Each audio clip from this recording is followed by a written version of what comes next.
If you have a freeze dryer or a mini fridge that you need to put somewhere and make sure it's level and lift it off the ground a little bit, welcome to the review today, you guys. We are doing a review of this adjustable appliance stand. Again, this could be used for a lot of different appliances. I picked it up for our Harvest Right freeze dryer because we have this out here in our garage and we wanted to make sure it's level. It's very important, especially for like freeze dryers and refrigerators and freezers and things like that, for them to be level so that their compressors and everything inside work properly. These actually have levels on the outside, on all the sides, so you can make sure that it's level. And you can see under here, it has adjustable feet, and you can see how uneven ours are. This one is up higher by quite a bit.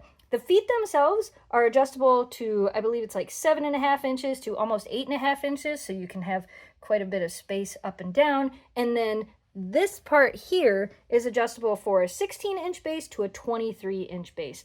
So you could use this for a small refrigerator, maybe even a dryer, just measure your stuff.